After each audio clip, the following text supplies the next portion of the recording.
Tu es fou, je me sens trop bien dans la masse, ça me tue, voilà. Que ça vient me parler en arabe et tout, je comprends rien. Je fais quoi, y'a quoi? Elle vient me parler, il me dit Ahlan wa sahlan, habibi. Je dis ouais, quoi, y'a quoi? Ça vient d'où? Salut, c'est le Nunks. Et vous me regardez enfin sur YouTube. Ouais, frérot, je crois qu'ils le savent. Ouais, pas faux, j'avoue. Ouais, mais est-ce qu'ils savent que c'est un vlog? Ouais, bah tu viens de le dire.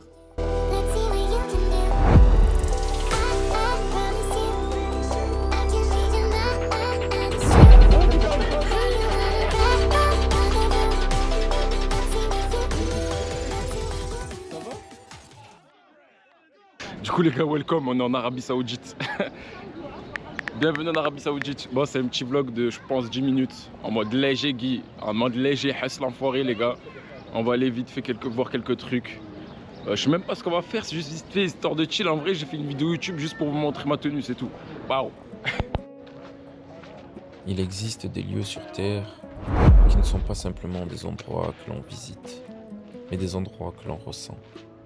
Des lieux où chaque pierre semble porter une histoire, où chaque silence rappelle un événement qui a changé le destin de l'humanité. Au nord-est de la Mecque se dresse une montagne pas comme les autres, Jabal al-Nour, la montagne de la lumière. Jabal al-Nour. C'est parti, hein. On va mettre ça sur la tête. Vous savez pourquoi? Ah, oh là que ça fait du bien. Oh, ça marche vraiment, frère. En fait, c'est pas pour le style qu'ils mettent des trucs. Ah ouais, waouh. Et ça fait du bien, ça protège contre... Bon, après, rien de magique, hein, mais bon. C'est parti pour, je sais pas combien de kilomètres, je demanderai à un paysan. Le mec tarpe arrogant. Au lieu de dire un habitant, un mec genre, un guide. Je demanderai à l'un de ses habitants, à l'un de ses esclaves du moyen... Non, j'abuse. Tiens, le mec commence vraiment à abuser. Il rabaisse. Il y a les voyageurs rabaissants, Zama. Ils vont dans des pays, ils se sentent supérieurs aux autres et tout. C'est parti, c'est celle-là, là. Vous voyez la grosse là? Avec des zigzags. La grosse avec des zigzags, c'est celle-là. Tiens, ils sont trop mignons en face. Il y a un daron avec son père. C'est un mec, il a ramené son père. Mais en fait, c'est un mec, il est déjà âgé. Il a pris son père. Ou sinon, c'est deux potes, frère. Putain, c'est deux potes. Regardez en face, ils se tiennent la main. Faut que je demande à quelqu'un, c'est combien de kilomètres? Bismillah. Oh, Habibi. C'est le mec. How much kilometers you have? How much kilometers you have? 100 متر. 100 متر. In English, you have? No. No. حبيبي وين تسكن؟ منا؟ عربي سعودي. بارك الله فيك. Voilà, il m'a donné une bouteille d'eau, c'est comme ça, c'est trop. Il avait des beaux yeux, hein. Il était beau, hein. J'avais bon, tiens le mec, moi c'est tout niqué. En plus, il délire pas avec ça, avec les tchouches, comme ils disent à Marseille. J'ai foutu Jabal al-Nour. Oh putain, mais depuis tard je rigole et tout, mais les gars, c'est un lieu sacré de fou. C'est un lieu tarpin sacré. Je mettrai une voix off, parce qu'en vrai, je me suis pas informé, vu que j'ai pas encore ma puce. Mais je sais que c'est un haut lieu de pèlerinage. En tout cas, de visite religieuse. Mais on n'est pas encore là-bas, c'est pour ça que j'ose un peu rigoler. Mais là, on reprend une voix off sérieuse. Ciao. J'ai envie de faire une vidéo full voix off, les gars. Parce qu'en vrai, c'est pas un moment où... C'est pas une vidéo où j'ai envie de parler moi. Parce que quand je parle, je fais que des blagues. C'est pas bon. Donc je vais laisser une voix off sérieuse derrière, en fond. Et je vais vous laisser juste des images. C'est une petite vidéo chill, quoi. Une petite vidéo YouTube chill, les gars. Attendez, dernier truc. Ensuite, je reprends vraiment une vraie visite sérieuse. Et tiens, sur ta tête, gros Kovo, les gars. Kovo. Bon, les gars, on arrive au Visitor Center to Cave Ihra. C'est là où ça va tout va commencer. On repart sur une vidéo sérieuse. Allez. Ciao. Poup. Transition sur le crâne. Vous avez vu, je sais pas parler sérieux. Vas-y. Oh là, il a une bouteille d'eau fraîche, il me l'a donnée, je l'aime. Je vais lui faire une prière en haut. Voilà, c'est un bon. Il a acheté là, frère. Il vient de l'acheter, il me l'a donné. Non, mais sérieux. Aujourd'hui, je ne monte pas seulement une montagne. Je marche sur les traces d'un homme qui, il y a plus de 14 siècles, venait chercher le silence, la réflexion et la proximité avec Dieu. Je croise mon frère. Il est parti sans moi, voilà. Tout en haut. Hein? Tu as 1h30. Tu as une belle vue? Voilà, laisse tomber, j'ai pas réussi tout en haut, là. Mais une belle vue? Ouais, mais il y a c'est trop. Les gars, j'ai croisé le frérot. Il m'a dit il a abandonné. Du coup, j'y vais solo là. C'est parti. Je lui ai laissé ma sacoche. Comme ça, je suis encore plus léger. Et c'est parti, bismillah. Bon, ça n'a pas l'air ouf hein, non plus. Moi, je suis un vrai randonneur. Hein. J'en ai fait des sommets. C'est pas ça qui va me faire peur. Hein. Ça, c'est de la... En termes je pense, de difficulté, c'est bien, il y a un beau dénivelé, mais bon. Je pense en termes de kilomètres, c'est pas ouf. C'est parti. Cette montagne culmine à environ 642 mètres d'altitude. Elle est faite de roches sombres, dans un environnement désertique où la chaleur et l'aridité rappellent la simplicité de ce lieu. Mais ce qui rend Jabal an-Nour unique n'est pas sa hauteur, c'est ce qui s'est déroulé ici. Avant même de recevoir la révélation, le prophète Mohammed était connu parmi les habitants de la Mecque pour sa sincérité, son honnêteté et son comportement exemplaire. On le surnommait El-Amin, celui en qui l'on peut avoir confiance. Pourtant, il vivait dans une société où il observait beaucoup d'injustices, de conflits, d'inégalités et d'éloignement des valeurs qu'il considérait comme justes. Alors, régulièrement, il quittait la ville et venait se retirer dans la grotte de Hira, située au sommet de cette montagne, loin du bruit des marchés de la Mecque, loin des préoccupations quotidiennes.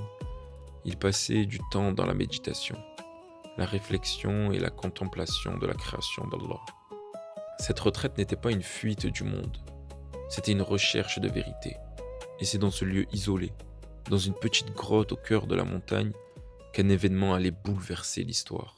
Ça fait trop rire, il y a plein de touristes pakistanais, Bangladesh, Tchétchènes, ils m'arrêtent, ils me demandent des conseils. J'ai trop une dégaine d'ici, je vous ai dit, à chaque fois je leur parle anglais, je leur dis je suis pas d'ici, I'm not here, I don't live here, I'm French tourist. Je dis waouh.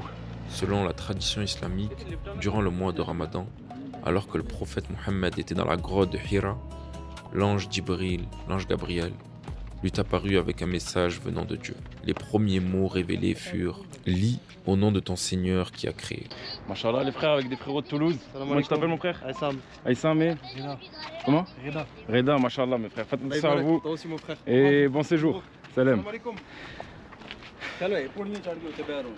Bon, c'est la première fois que je croise des Français les gars. Machallah, que des bons. Je les ai cache reconnus, voilà. Les Français, les gars, c'est de partout, c'est pareil. Dans tous les endroits du monde, c'est pareil. Ils ont toujours la même marche.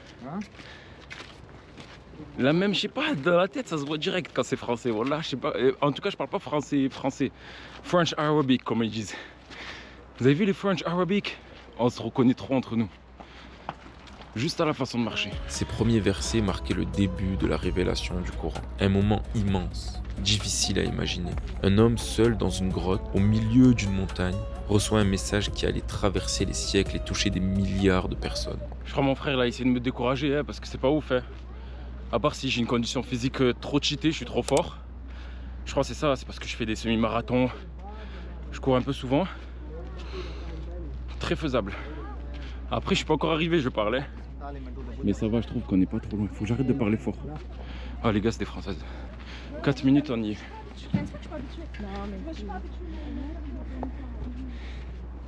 Damage.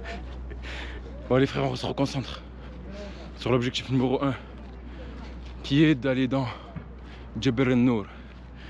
J'aimerais trop écouter les voix off avec vous, je sais même pas c'est quoi, je sais même pas. Mon frère, il m'a rien expliqué, mon grand frère. Voilà, il m'a juste découragé à l'arrivée, là en bas. Il m'a découragé, c'est taillé, mon grand frère. Il m'a même pas expliqué c'est quoi la montagne et tout. Merci la voix off en tout cas. Et je viens de capter que maintenant qu'il y a une vue de fou malade. J'attends en haut pour vous montrer. Ou peut-être vous avez vu, j'ai même pas capté. C'est incroyable, wesh, waouh. Je savais même pas qu'il y avait autant de buildings. La tradition rapporte que cette expérience fut extrêmement bouleversante pour le prophète Mohammed. Il retourna auprès de son épouse, profondément marqué par ce qu'il venait de vivre. Et elle fut la première personne à croire en lui et à le soutenir dans cette mission. À partir de cette nuit, sa vie change complètement. Celui qui venait autrefois chercher le silence dans cette montagne allait désormais porter un message destiné à l'humanité entière. Pendant les années qui suivirent, le prophète Mohammed transmit la révélation reçue. appelant les gens à adorer Dieu, à délaisser l'injustice, à prendre soin des plus faibles et à adopter une meilleure moralité. Et derrière vous, il y a une vue de malade. En haut, je vous montre. Heureusement, le frère, il m'a donné une petite bouteille d'eau parce que là, je fais que croiser des vendeurs de citronnade. Et j'ai trop soif et je transpire, vous savez pas là. Vous avez des coupures, vous voyez pas tout ce que j'ai fait. C'est de la marche. Regardez, là, il y a la petite colline. La dernière petite colline, après, je pense que je suis au sommet.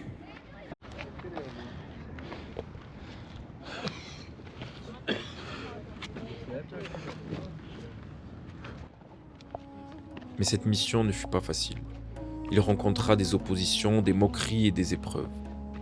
Pourtant, il resta patient, constant et attaché au message qui lui avait été confié. C'est bon, on y est. Au prochain tournant, on y est.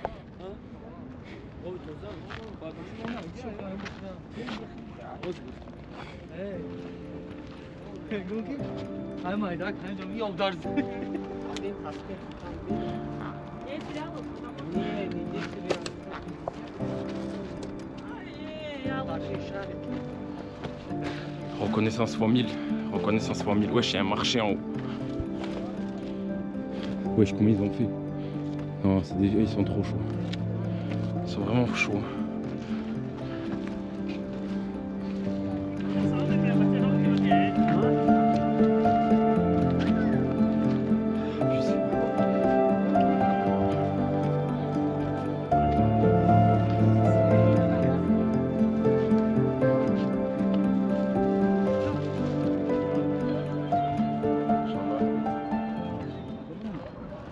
La révélation reçue à Jabal al-Nour ne fut pas seulement le début d'une nouvelle période de sa vie. Elle fut le début d'un changement historique. Quelques décennies plus tard, le message de l'islam s'étendit bien au-delà de la Mecque, transformant profondément l'histoire, la culture et la civilisation de nombreuses régions du monde. Au sommet, lorsqu'on regarde la Mecque de loin, on réalise quelque chose. La ville qui accueille aujourd'hui des millions de croyants était autrefois le lieu où un homme recevait le premier verset d'un message qui allait changer le monde. On sort la bouteille du frère. Merci encore, le Saoudien qui m'a passé ça.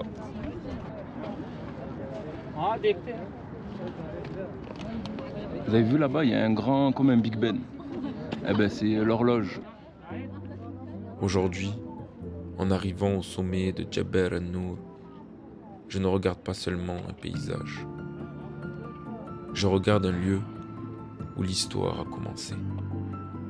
Un lieu où un homme s'est retiré dans le silence et où Dieu lui a confié une mission qui allait éclairer le chemin de milliards de personnes à travers les siècles.